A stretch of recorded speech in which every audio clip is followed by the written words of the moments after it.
Assalomu alaykum, hurmatli qadri baland zamondoshlarım. Barmisiz, amonmisiz, sog' salomatmisiz? Bugun 8-iyul 2026-yil haftaning 3-kuni, ya'ni chorshanba. Bugungi mavzuyimiz egizaklar g'unchasi, mazkur mashq oshqozon ichak kasalliklari.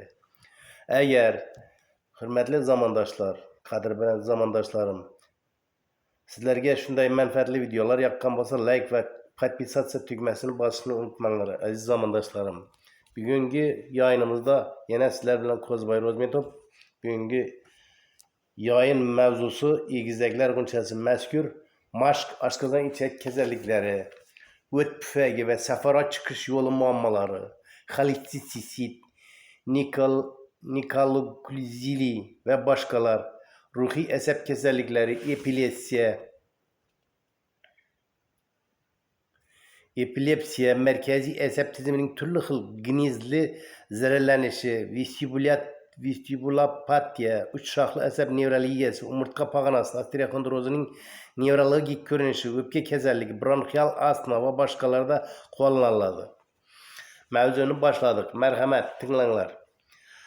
Mashq 10 to'piqning tashqi yuza qismidan boshlanib, bosh barmoqdan tashqari barcha barmoqlar sezgi bilan qamrab olinadi. Sezgi oyoqning tashqi yuza qismi bo'ylab son qismining orqa yuzasiga o'tib, u yerdan dumazg'agacha ko'tariladi. Qarang, orqadan ko'rinish. U yerda sezgini maksimal darajagacha kuchaytiriladi. Sezgi oldinga qarab yurib, ichkaridan kelgandek old tomonining yuza qismi qari qiz uyiga o'tadi. Bu to'g'rida qadimgi qonunlar kitobida mana bunday ifodalangan. Mehmon bo'lib kel va qalb tafting bilan qari qiz uyiga issiqlik ber. Agar u kek saqlab yurgan bo'lsa, sen shunday qilginki, yuragidagi bu toshdan albatta xalos bo'lsin. Ya'ni birinchi hududda to'xtab o'tish sezgisini maksimal darajaga kuchaytirgan holda ko'rsatilgandek orqaga 3 hududda ota uy to'xtab davomiga yelkalar orqali tananing old tomonidagi yuza qismiga ikkinchiga o'tiladi. Qo'rqoq oshko'z uyda to'xtab sezgi maksimal darajaga yetkaziladi.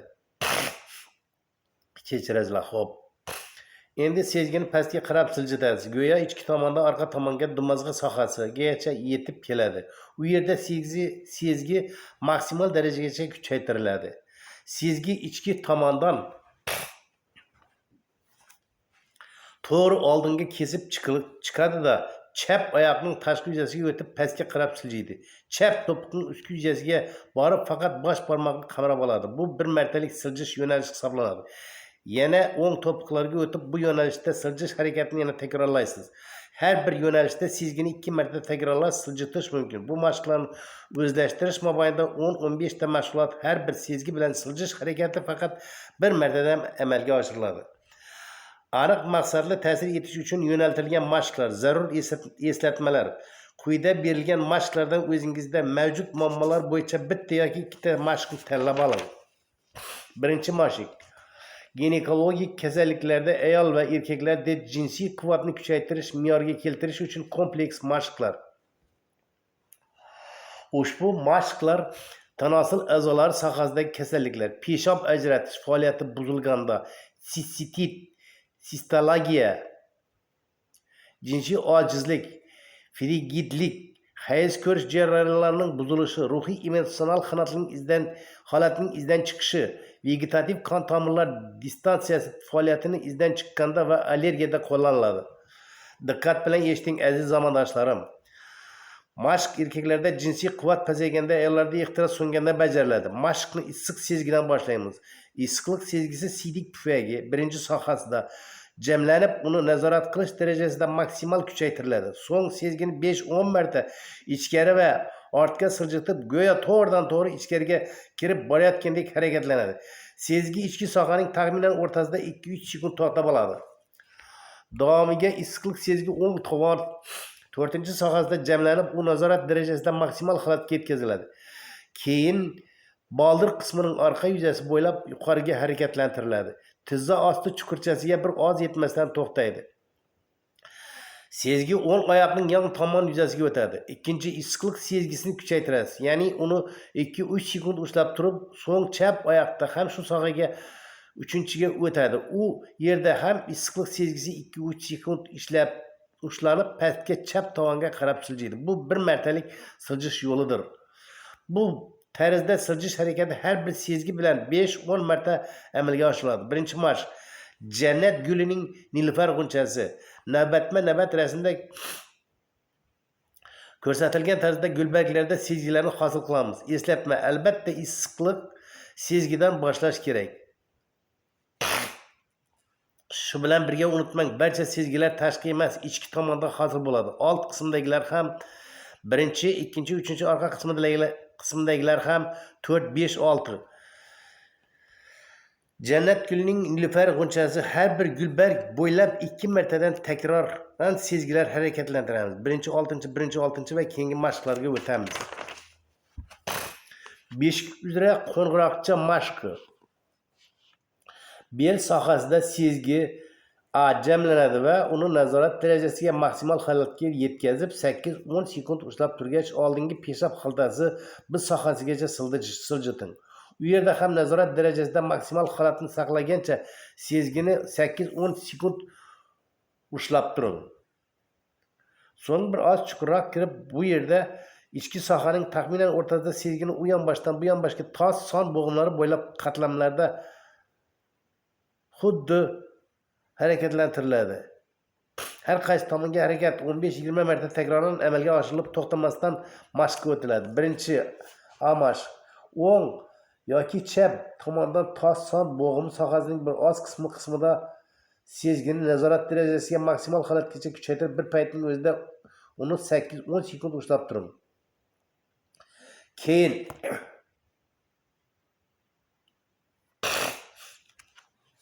bir oz pastga tushib, peshab xaltasi sohasiga tushirib, u yerda ham sezgini 8-10 sekund ushlab turishga harakat qiling. Sezgini qarama-qarshi sohaga siljitasiz va xuddi shu tarzda u yerda ham sezgini ushlab turib, keyin siydik pufagi orti sohasiga qaytarasiz. Sezgini bir martalik siljitish bu yo'nalishda 5-6 marta bajariladi.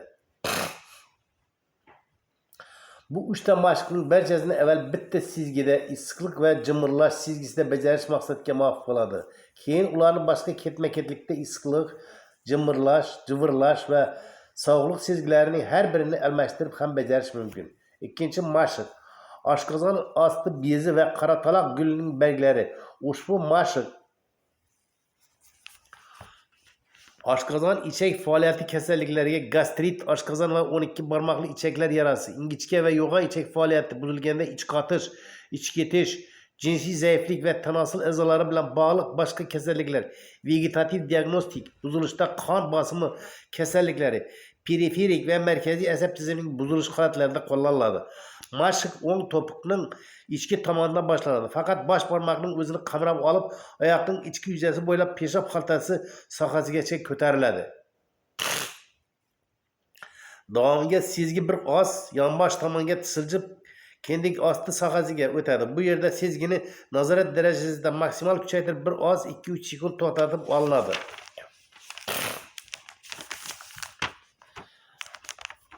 Sezgi to'g'ridan-to'g'ri ichki sohaga 2 marta kirib boradi va to'g'ri ortga qaytadi. Keyin o'ng tomondan ko'rsatilgandek to'xtovsiz gulbarg chizasiz. Yoysimon yo'nalish bo'ylab umrov osti darajasiga ko'tarilib, ko'krak uchi sohasi orqali pastga o'tib, yana 4-ga qaytib kelasiz. 4-nuqta sohasida to'xtab olib 2-3 sekundcha bir vaqtning o'zida sezgini kuchaytirasiz. So'ng o'ng tomondagi kabi unga simmetrik tarzda chap tomonda ham gulbarg chizasiz. Yana 4-nuqta sohasida to'xtab sezgi kuchaytiriladi. Shundan so'ng sezgini pastga xiyol yonbosh tomonga siydik qop sohasiga, so'ng chap to'piqning ichki yuzasiga qarab siljitasiz. Bu bir martalik siljish yo'nalishi. Bu yo'nalishda kechirasizlar. Siljish harakati har bir sezgi orqali bir martadan bajariladi. Mashqni istagan oyog'ingizdan boshlashingiz mumkin. Kechinmalar uyi 3-mashq. Mazkur mashq ko'krak va qorin bo'shlig'i a'zolari va kichik tos sohasi kasalliklari, ruhiy emotsional holatning izdan chiqishi, epilepsiya, periferik va markaziy asab tizimining buzilishi, vestibulyar apparati faoliyatini buzilgan quloq sohasining ichki va tashqi kasalligi, bo'yin qismi osteoxondrozining nevrologik ko'rinishi, endokrin tizimi kasalliklarida qo'llaniladi. Mashq bir necha bosqichda bajariladi. Mashq chap qo'l bilan boshlanib, sezgi qo'lning ichki sohasidan yuqoriga siljib boradi. Uni ichki tomondan qamrab olib, yelka orqali yelka sohasiga o'tadi. Bo'yin sohasini to'liqligicha qamrab, dog'iga o'ng yelka orqali o'ng qo'lga o'tadi. Xuddi shu tarzda o'ng bilakgacha tushib boradi. So'ng dastlabki nuqta chap bilak sohasida xuddi shu yo'nalishda qaytadi. Old tomondan bu bir marta siljish yo'nalishidir. Bu yo'nalishda harakat 3 marta takrorlanadi. Bu shu yo'nalishda siljish harakati bajariladi. Endi oyoqlar mashqiga o'tamiz. Chap to'piqdan boshlaymiz. Sezgini oyoqlar bo'ylab yuqoriga siljitib, uni ichki tomoniga to'liq qamrab olinadi. Tomiga peshob qopi orqali o'ng oyoqqa o'tib, xuddi shu tarzda o'ng oyoqning to'pig'igacha tushasiz. Va bu yo'nalishda siljish harakatini yana bir marta takrorlab, o'ng oyoq to'pig'ida mashq yakunlanadi. Endi bo'yin sohasidagi gulbargga o'tamiz. Navbatma-navbat sezgini doira bo'ylab kechirasizlar. 2 marta siljitamiz. Sezgi go'yo bargning ichidan tubidan kelayotgandek bo'yin sohasini to'liq qamrab olishga harakat qilish kerak. Endi bo'yin orqa tomoniga o'tamiz. Sezgini jamlab to'g'ri kesib o'tuvchi yo'nalishda sezgini oldinga va orqaga siljish harakatini amalga oshirib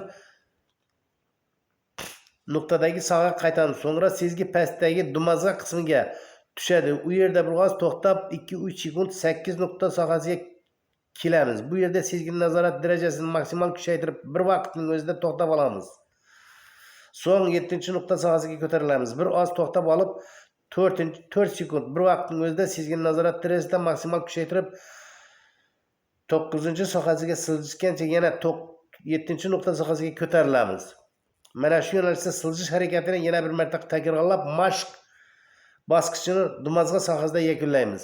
Shuning bilan aziz zamondoshlarim, bugungi yo'yinimiz o'z nihoyasiga yetdi. Sizlar bilan xayrlashamiz. Ertaga ko'rishguncha sog' omon bo'linglar. Sizlarga sog'lik, omonlik tilayman. Xo'sh, xayr.